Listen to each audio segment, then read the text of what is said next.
Vamos a hablar hoy día sobre tiroides. Si no, no vamos a pasar.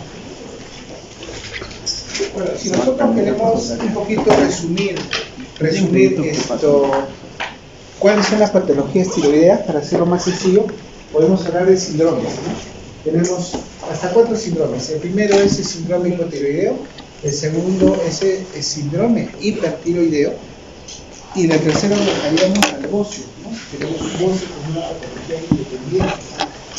Y la cuarta sería el nódulo tiroideo.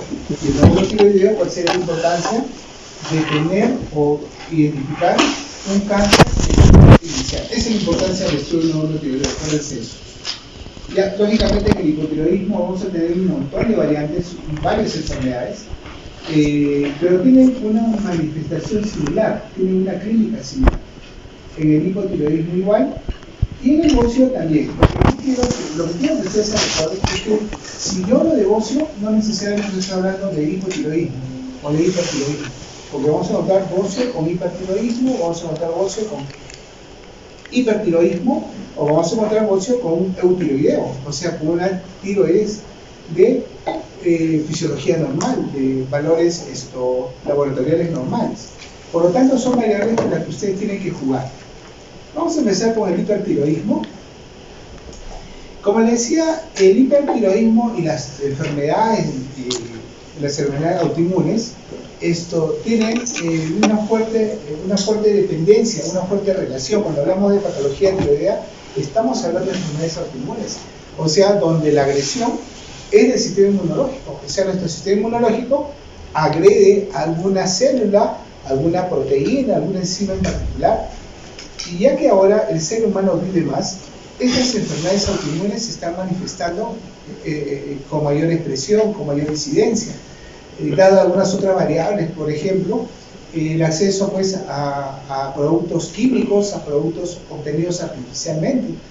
Imagínense ustedes, si nosotros comemos un producto que tenga un componente, un saborizante, que no sea natural, que no lo conozca, no lo reconozca nuestro sistema inmunológico, al estar en contacto con él genera cambios.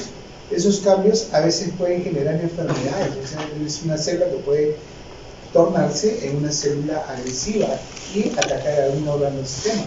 Existen muchas enfermedades autoinmunes realmente. Entonces, la diabetes mellitus, por ejemplo, es un tipo de autoinmune, el hipotiroidismo, el hipertiroidismo, el vitiligo, el factor la artritis reumatoidea, la miositis, etc. Entonces, ustedes tienen que prestarle mayor atención ya a las enfermedades autoinmunes porque la van a ver, así como enfermedades degenerativas. Entonces, las enfermedades tiroideas autoinmunes son un grupo de desórdenes autoinmunes que son órganos específicos, o sea, atacan un órgano en particular, que reúnen un amplio espectro de condiciones clínicas y patológicas superpuestas entre sí. Ya les menciono algunas patologías del centroide y vácedo que, por ejemplo, asocian una triada: exoftalmos, bocio y tirotoxicosis. Bocio, ya saben por definición, aumento de volumen de la glándula tiroidea. Exoftalmos es la protrusión del ojo, del globo ocular, sale hacia afuera, entre comillas. ¿Y cómo nos vamos a dar cuenta? Eso es muy importante reconocerlo. Por la iris es es la estructura que da color al ojo. Normalmente, si ustedes se ven, si ustedes se ven al espejo, el párpado superior cabalga a la iris, o sea, está sobre la iris, pero en esos talmos uno va a ver que toda la iris aparece en toda su redondez. Es un dato importante. El bocio, es el aumento. La tiroides normalmente no se mira, pero a veces no se palpa. Pero cuando uno palpa una tiroides o la ve en un espacio, en una distancia determinada, ya estamos hablando de un bocio. El bocio puede ser bilateral, unilateral, puede tener diferentes textura, consistencia, puede ser de efecto de presentación multinodular, que es como si ustedes en una bolsita meten bolita de ping-pong. Si la tocan, esa es lo que van a palpar, y en la ecografía se ve igual. O un bocio adenomatoso o una sola estructura sin la presencia de nódulos. Tenemos la tiroiditis de Hashimoto. Mientras la enfermedad de Graves es una tirotoxicosis, la tiroiditis de Hashimoto cursa con un hipotiroidismo. El bocio puede ser similar puede haber aumento de la flujometría vascular, etcétera, pero sus expresiones son diferentes. Tenemos el eczema primario, la tiroiditis silente, tiroiditis postparto,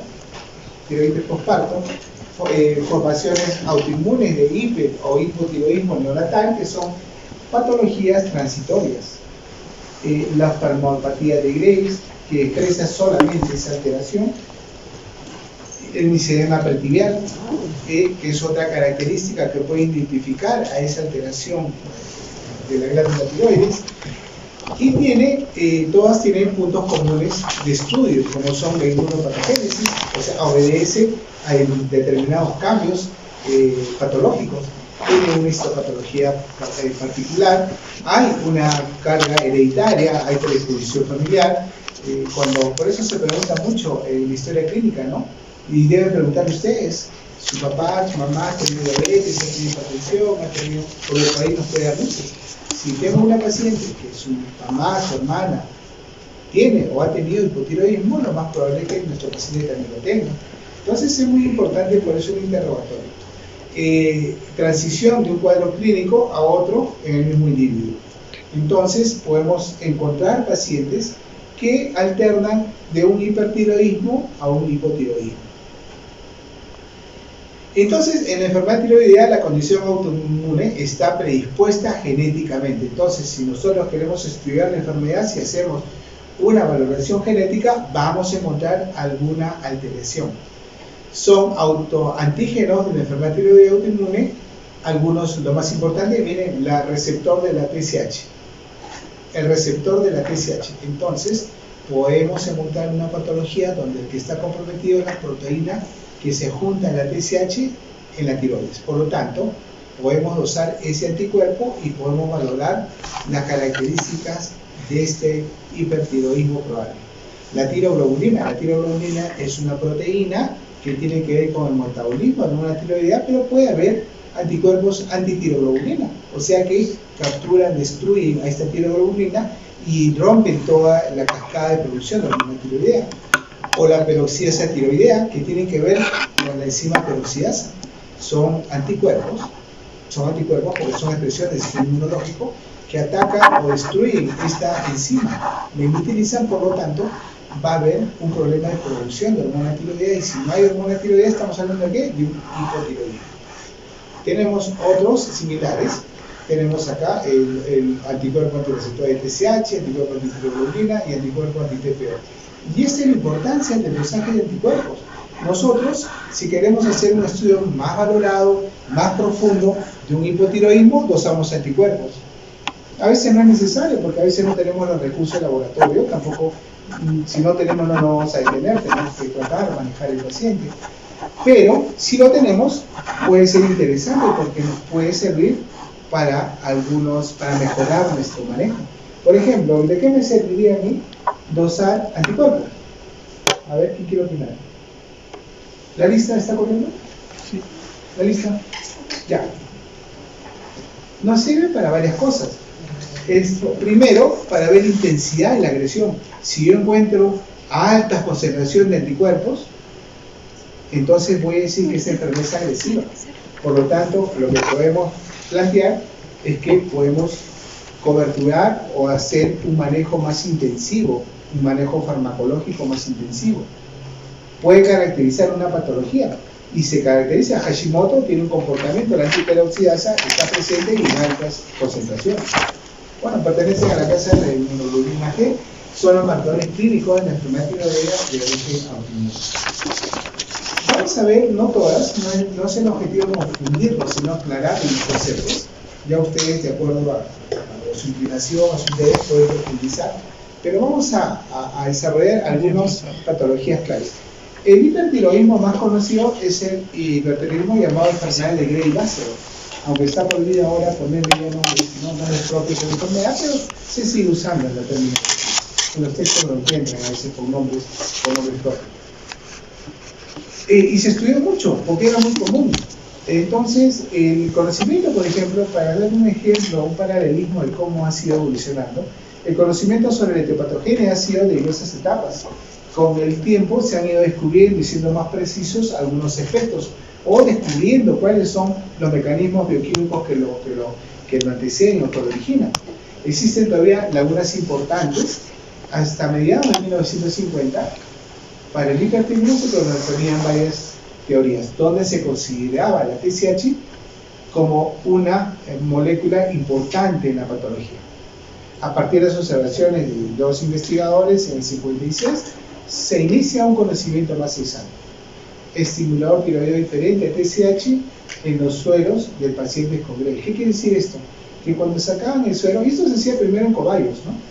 Se producía un hipertiroidismo, se sacaba del suero y se inyectaba a otro animal sano. Y se veía que los cambios se producían, ¿no? Por los anticuerpos que contenían este suero. Se determinó en general cuerpos o LATs. Este hallazgo marca el advenimiento en inmunología y en el estudio tiroideo. Trabajos posteriores demostraron que estos LATs eran anticuerpos. No se conocían hasta ese entonces, pero se reconocieron como anticuerpos. Fue localizada en un grupo de proteínas de inmunoglobulina G de las proteínas séricas. Algunos funcionaban como estimuladores y otros como inhibidores del receptor. Esto es paradójico, ¿no? Como un anticuerpo va a simular una determinada hormona y va a estimular, y como otros más bien tapan al receptor para que no se pueda juntar la hormona que lo estimula. Por lo tanto, estamos hablando en el primer caso de un hipertiroidismo y en el segundo caso de un hipotiroidismo.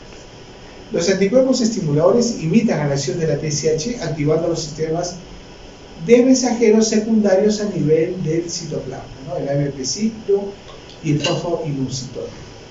Y poco a poco se fueron caracterizando anticuerpos estimulantes de tiroides, o ABST en inglés, inmunoglobulina estimulante de tiroides, con sus siglas en inglés.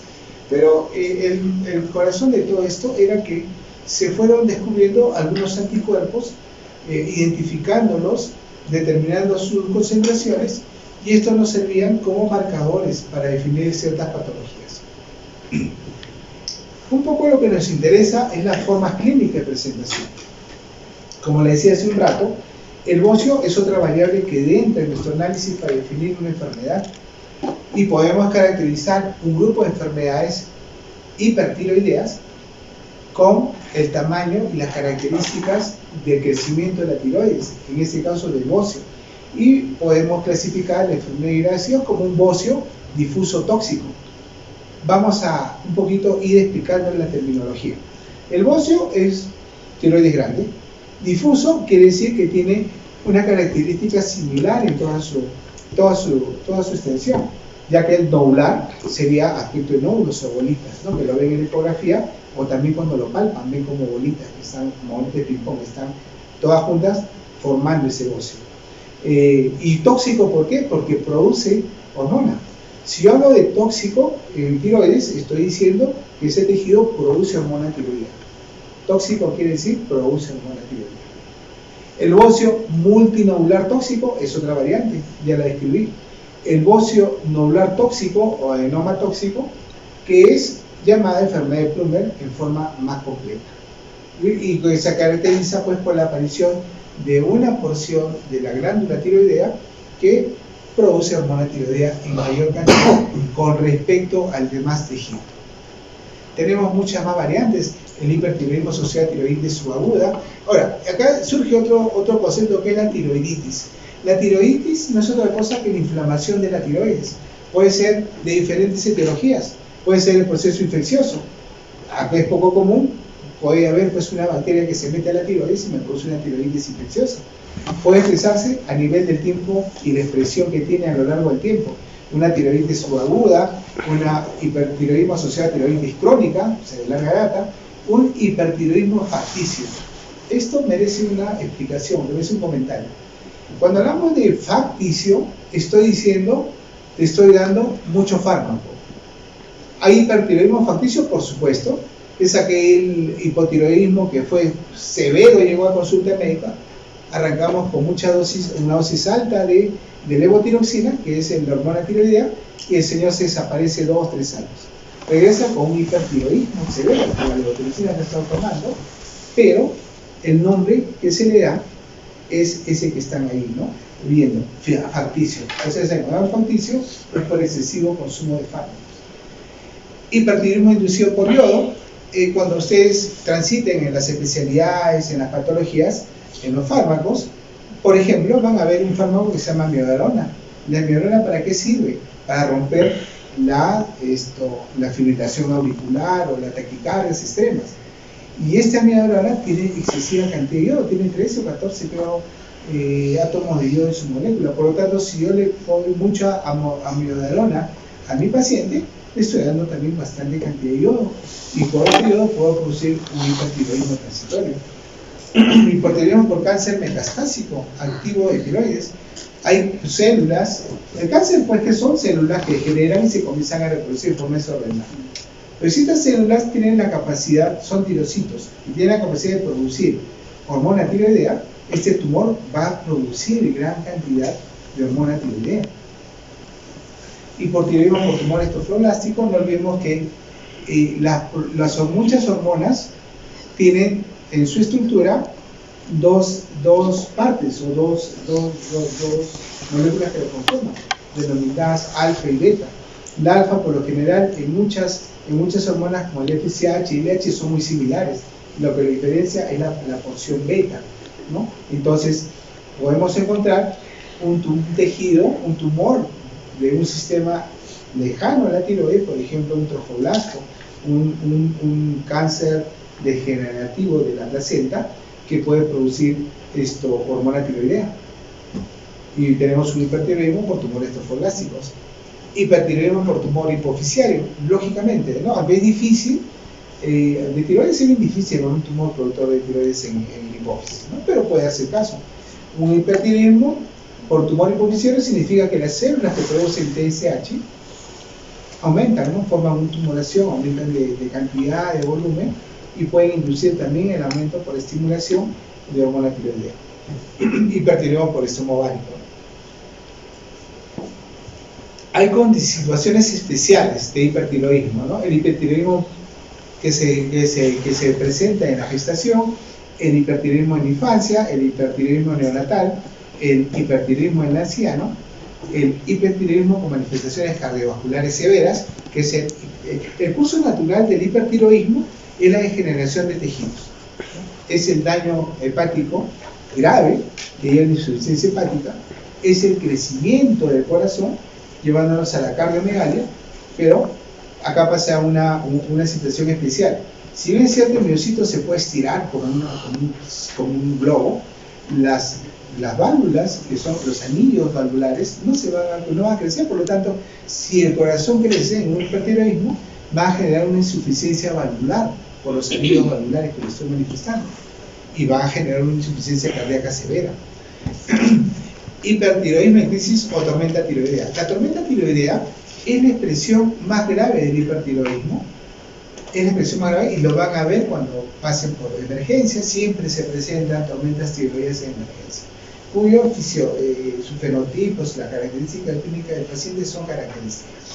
Bueno, hipertiroidismo asociado a orbitopatía severa, ¿no? Cuando hay degeneración del globo ocular, pérdida de diplopia, ¿no? Pérdida de la alineación de los globos oculares. Vamos a ver un poquito de la clínica del hipertiroidismo. Las fases. Lo que tenemos acá, miren esta mujer, graben bien la cara, ¿no? ¿Qué tiene ahí? Exostamos. ¿Por qué exostamos? Porque la iris se muestra completamente. ¿Qué más tiene? Bocio. ¿No? Bocio, la expresión de la cara es característica también. Acá le falta de adelgazamiento, ¿no? No aparenta ser muy delgadita, pero también el adelgazamiento es parte del fenotipo. Tiene fácil de ansiedad, angustia, temor, mirada asustada y brillante, cierta humedad en la piel que recubre la cara. La fase generalmente está dada en gran parte por los signos oftalmológicos que existen, ¿no? Con los ojos. Acá tenemos una gamografía tiroidea. ¿Qué es la gamografía? Es un estudio por lo cual se muestra o se dibuja, ¿no?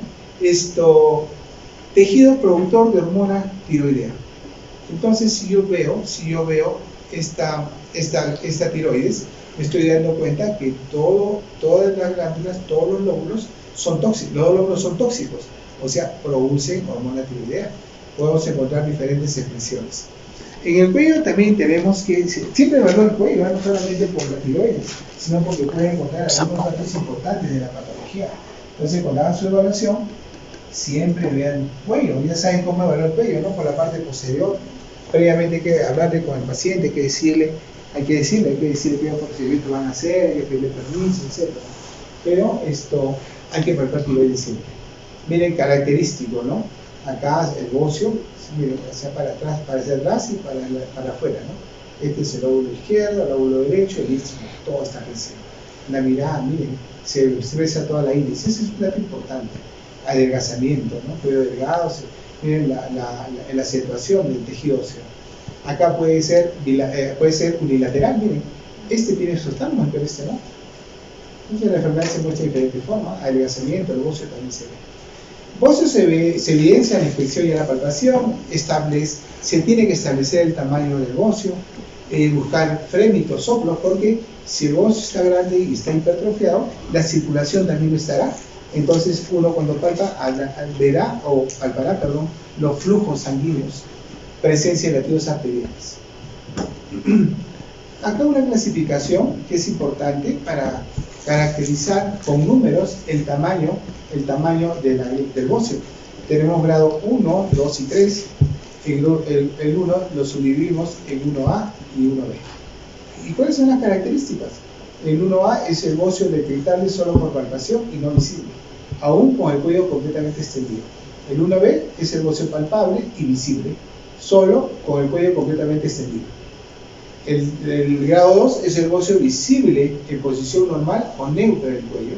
Y el grado 3 es el bocio de un tamaño grande que puede ser visible a considerar distancia, como lo que vimos en la lámina anterior. ¿Qué otros cambios vamos a encontrar?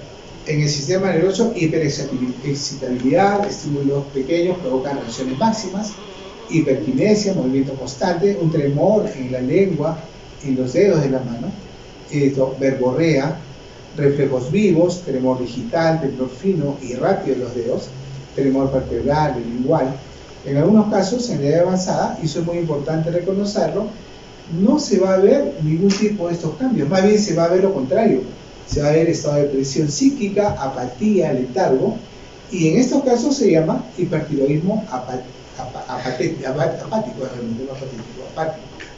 ¿no? De los atípicos de los ancianos. En el sistema cardiovascular vamos a encontrar palpitaciones, latidos del cuello o en el epigastrio, disnea a medianos esfuerzos. En los signos son cuantificables, lo podemos medir. Los síntomas son subjetivos, el paciente nos refiere. En los signos hay taquicardia, pulso amplio, fuertes, objetiva latidos arteriales en el cuello. Se aprecian choques de la punta enérgicos. A la ocultación, intensidad nerviosa aumentada, puede haber soplos, intensidad moderada. En ocasiones, el pulso es irregular, hay arritmias también, se pueden presentar arritmias en los casos más extremos. En casos severos, ya tenemos compromiso de vida, puede el paciente morir, es una emergencia, como decía, como la tormenta tiroidea. Vamos a encontrar insuficiencia cardíaca, equipo congestivo. ¿Qué significa eso? El corazón no puede bombear toda la sangre, va a tener alteraciones en el medio interno y va a generar congestión pulmonar, edema en miembros inferiores, un hígado congestionado, una hepatomegalia, un reflejo hepatoyugular aumentado, ¿no? ¿Cuál es el reflejo hepatoyugular? Yo aprieto el hígado y la yugular aumente volumen. En el sistema musculoesquelético va a haber la llamada miopatía pirotóxica. Y algo muy característico es pérdida de fuerza muscular. Hay una pérdida de fuerza muscular. Y sobre todo en los músculos del muslo. El paciente con un hipertiroidismo, ustedes le dicen, están sentados, dicen párense, ellos van a tener que ayudarse con las manos, no van a poder pararse, porque la fuerza muscular, sobre todo el muslo, está muy disminuida.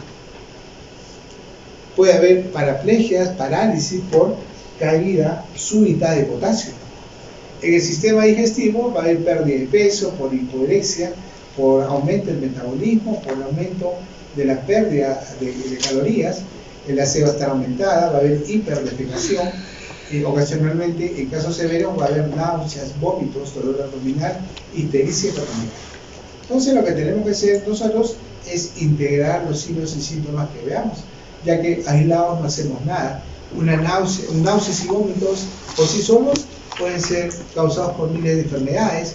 El dolor abdominal también puede ser causado por muchas enfermedades de manejo médico o quirúrgico. La ictericia y la hepatomegalia también son característicos. Y dato muy importante en la parte reproductiva. En la mujer, el hipertiroidismo cursa con pérdida de menstruación o con disminución de los días de menstruación. Va a haber oligomenorrea, se puede llegar hasta la menorrea, o sea, la pérdida súbita de sangrado vaginal, de sangrado menstrual, perdón. Aumento de líbido y actividad sexual, disminución de la fertilidad, se aumenta la tasa de frecuencias en este grupo de mujeres que sufren esta enfermedad. En el hombre es igual, va a haber aumento de líbidos y actividad sexual. En casos severos, disminución de líbido y impotencia sexual, ¿no? Cuando hay daño orgánico de otros aparatos sistémicos. Acá tenemos un cuadro frecuente de síntomas y signos de la enfermedad de Gray-Basser.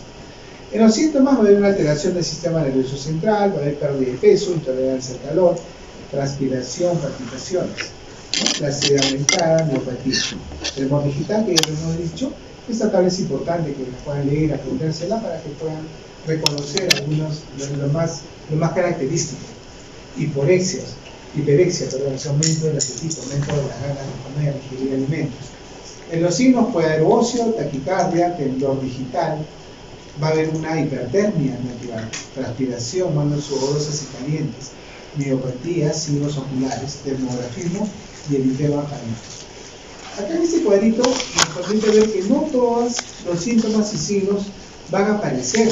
Hay algunos de mayor frecuencia y otros de menor frecuencia.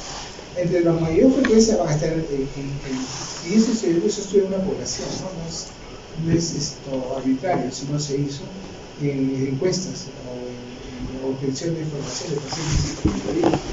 Lo más importante es que lo más común, 90% de pacientes van a tener nerviosismo, intolerancia al calor, pérdida de peso, transpiración y palpitaciones.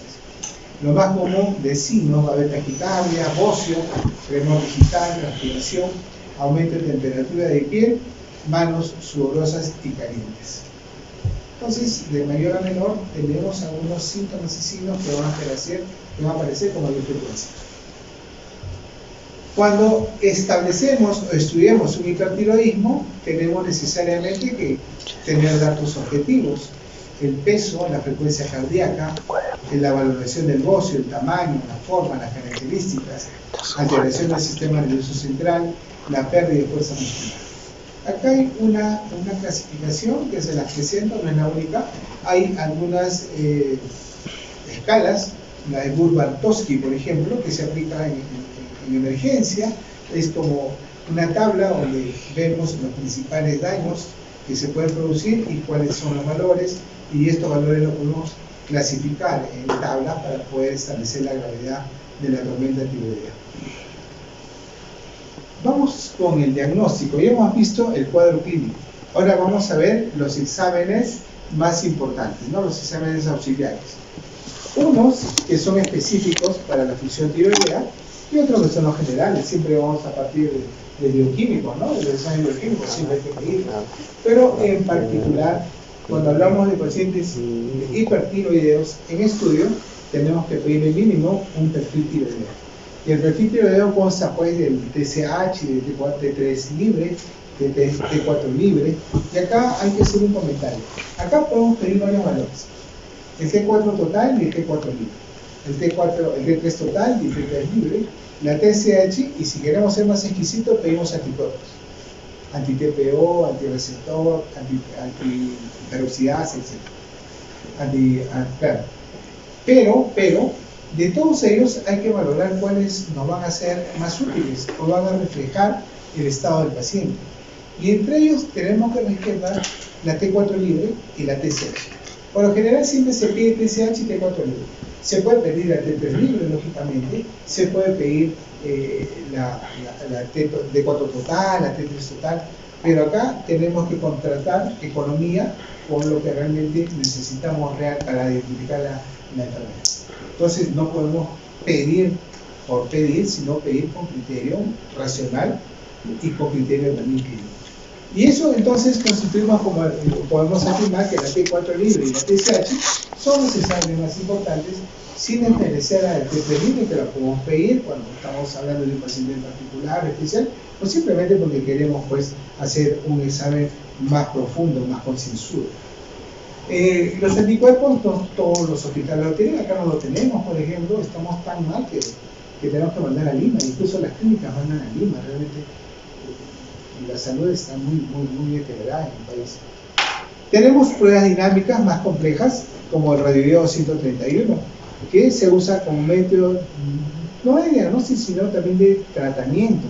Cuando fracasa el manejo del hipertiroidismo, el manejo médico, recurrimos al radioiodo, que significa en la práctica quemar la glándula con yodo, o sea, lo saturamos de yodo irradiado. Este yodo irradiado mata el tirocito, por lo tanto vamos de un hipertiroidismo a un hipotiroidismo por fibrosis de la tiroides. Pero no sirve también para la captación de exámenes como la gamografía, como vieron hace un rato, ¿no? Vieron una tiroides pintada ahí. Esa es una gamografía, o sea, un estudio, un procedimiento radiológico donde lo que se pinta, lo que se dibuja es la zona de tejido tiroideo y no tiroideo. Estamos hablando de un cáncer de tiroides con metástasis. Vamos a encontrar la representación en el dibujo de estas zonas tóxicas que se miden a través de una gamografía. Tenemos la ecografía, y la ecografía es importante también. Ustedes deben saber, paralelamente a sus estudios, también tener nociones de ecografía, es importantísimo.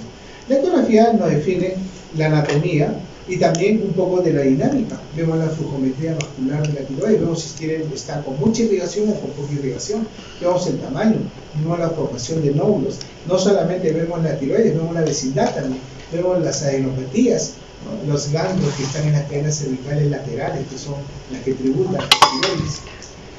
La biopsia por aspiración se constituye como una herramienta importante para la detección del cáncer precoz.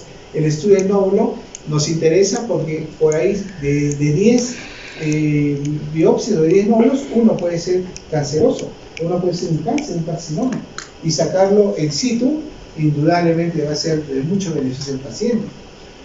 Pedimos los exámenes generales, ¿no? Como ya hemos dicho, urea, creatinina, hemograma, glucosa, perfil lipídico, perfil hepático, examen de orina y otros que nosotros creamos conveniente en el contexto de nuestro paciente. Tenemos tres tipos de tratamiento. Vamos a la parte de tratamiento. Los antitiroideos, el radioiodo y cirugía. ¿Cuándo? Vamos a explicarlo así de forma muy sencilla para que se entienda. Los antitiroideos son fármacos que inhiben la producción de hormona tiroidea. En el país tenemos el Temazol, nada más, el Temazol en concentraciones de 5, de 10 y de 20. Tenemos el radioiodo 131. El tratamiento es, te doy yodo para que mate los tirocitos y que se fibrosen. Se fibrosan y pasan del hiper al hipotiroidismo. También las escuelas la manejan. La escuela, por ejemplo, europea, es la que maneja el tratamiento médico con antitiroideos. La escuela americana, a todos los pasan por el radioiodo, como pasa acá en el país.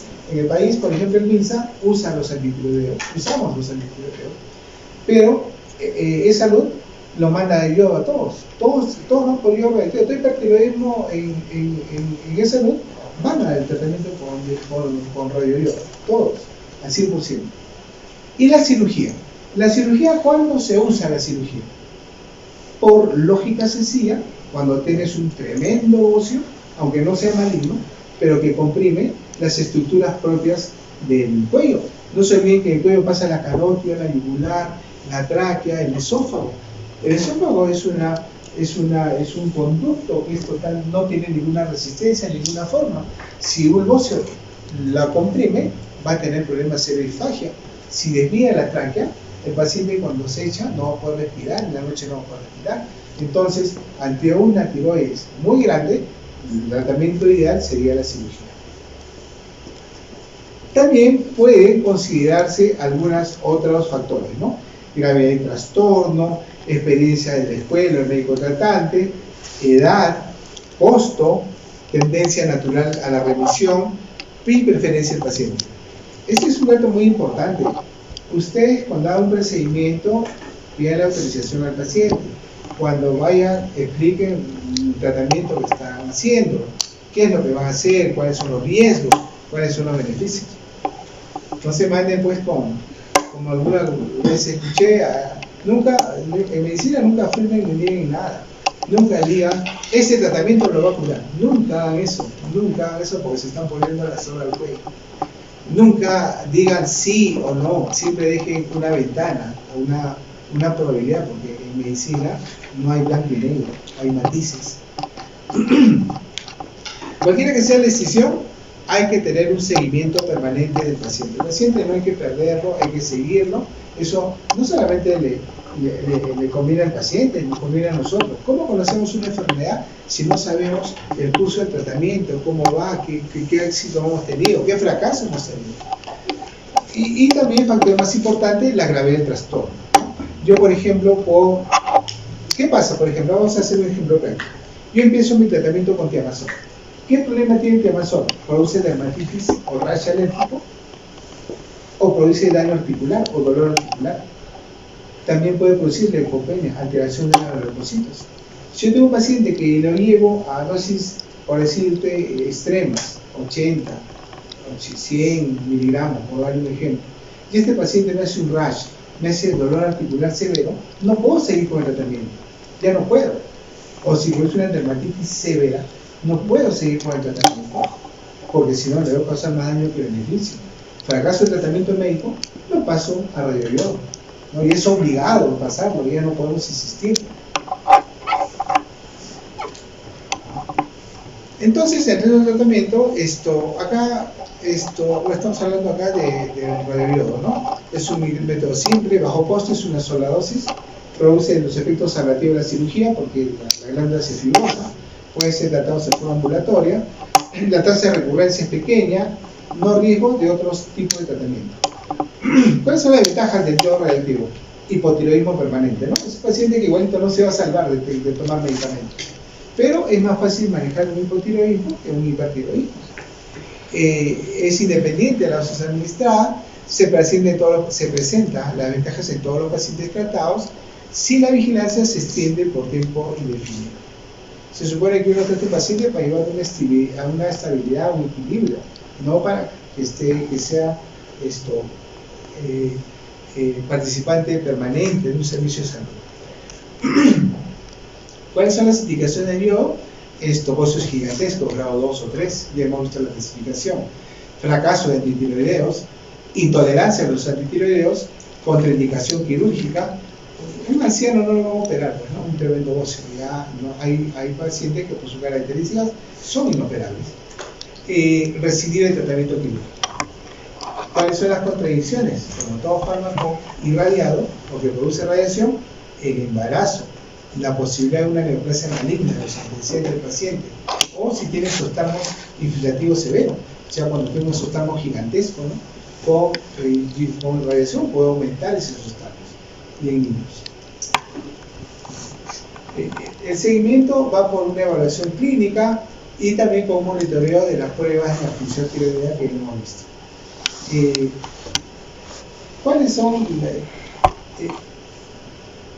Bueno, este es el manejo del yodo radioactivo, que la verdad es que no, para usted no es muy importante. Lo importante es más que nada saber el manejo médico, qué es lo que van a hacer, es la primera experiencia que van a tener. Y bueno, para la terapia con radioiodo se puede administrar una dosis, pero hasta 2 o 3 también se pueden aplicar si es que es para casa en la primera dosis. Siempre hay que tener en cuenta el embarazo, para todo, siempre descarten el embarazo. Evitar el embarazo por un año porque está sometido a radiación, advertir al paciente sobre un control permanente por hipotiroidismo a corto o largo plazo. Tienen que informar al paciente. Imagínense que ustedes no le dicen al paciente, usted va a tomar levotiroxina de por vida. Viene después en la terapia yodo, el paciente, usted se inicia con su levotiroxina y el paciente le va a preguntar, ¿cuándo dejo de tomar el medicamento? Y si usted le dice, va a tomarlo toda la vida, pueden tener hasta una denuncia o un problema serio con el paciente, porque a nadie le gusta que le digan tu tratamiento va a ser de por vida, ¿no? Por el mismo hecho. Los antitiroideos son de varios tipos, inhibidores de la bomba de yoduro, o sea, no pasa yodo, no se forma un antitiroideo en el tirocito, inhibición de la salida de las hormonas tiroideas, inhibición de la síntesis hormonal y conversión periférica de la T4. Entre los inhibidores de la síntesis tenemos el tiamazol. Vamos a hablar del tiamazol nada más, porque el propio tiuracilo solo se maneja en Europa, no lo tenemos, y el metimazol no lo tenemos. El tiamazol sí. El tiamazol, su nombre es tapazol, tirosol, comercial me refiero. Lo tenemos de 5, 10 y 20 miligramos. Los mecanismos de acción bloquean la síntesis de hormona tiroidea y tienen cierto efecto sobre el sistema inmunológico. Los antitiroideos se administran por vía oral, la absorción es por vía digestiva, tienen un tiempo de vida corto, concentración activa en la glándula se alcanza al cabo de algunas horas. La forma de administración de los antitiroideos puede ser en dosis única o fraccionada hasta 3 dosis. La dosis de ataque puede ser intermedia, de 30 a 40 miligramos. El efecto, los cambios se evidencian a la tercera o cuarta semana. El estado metabólico normal se llega a las 6 semanas. Entonces, cuando hablamos de una tirotoxicosis, el manejo del antitiroideo puede ser fraccionado, se puede empezar con dosis de ataque, y esto depende mucho del manejo del médico. Algunos empiezan con dosis altas, unas con dosis bajas que la van subiendo de forma progresiva. La idea es reducir el tratamiento hasta los niveles mínimos que necesite el paciente. Ese es un reto, ¿no?, para el manejo de muchas enfermedades, para el manejo de muchos fármacos. Lo mínimo requerido por el paciente es el objetivo al que se debe llegar. Bueno, la dosis de mantenimiento es relativa totalmente, ¿no? O sea, no es un parámetro, ¿no? Acá pone 10 a 20 miligramos, pero eso lo va a decidir el paciente en cuanto a su manejo. El criterio de seguimiento clínico y determinaciones hormonales. El tiempo de administración se plantea como de 2 a 3 años y que puede recidivar en una alta recidiva de la enfermedad. Bien, esto ya lo dije, las reacciones secundarias, las más importantes, son las de tipo dérmico. Sale como un rash cutáneo, salen como unas lesiones que pueden formarse heridas con prurito. Las menos frecuentes son las dolores articulares, dolores musculares, puede haber un daño del hígado, ¿no? Puede haber adenopatías, trombocitopenia. Lo más significativo son la agranulocitosis, o sea, leucopenia. Si ustedes van viendo una leucopenia, ya no sigan, tienen que cambiar el tratamiento. Bueno, las indicaciones de tratamiento quirúrgico depende. Si fuera un cáncer por ahí, hay que operarlo, hay que sacarlo, ¿no? Pero eso también depende. Si es un paciente anciano, ¿qué lo vamos a operar? Si es un paciente con buenas posibilidades de recuperación, hay que operarlo. Si fracasa el tratamiento con radioiodo en la tercera dosis, si tenemos esostagmos infiltrativos severos por el daño de la radiación que puede producir en este paciente en particular, si hay riesgo cardiológico elevado, hay que operar. Ahora, vamos a hablar un poquito, hablando de la parte quirúrgica, sobre las complicaciones que puede haber. Y esto también se aplica cuando encontramos un cáncer y tenemos que extraer toda la glándula tiroides. ¿Cuál es la complicación? Que no llevemos la paratiroides, que es otra glándula que se encuentra en la cara posterior de la tiroides. Son como 4 bicholitas que están en la cara posterior.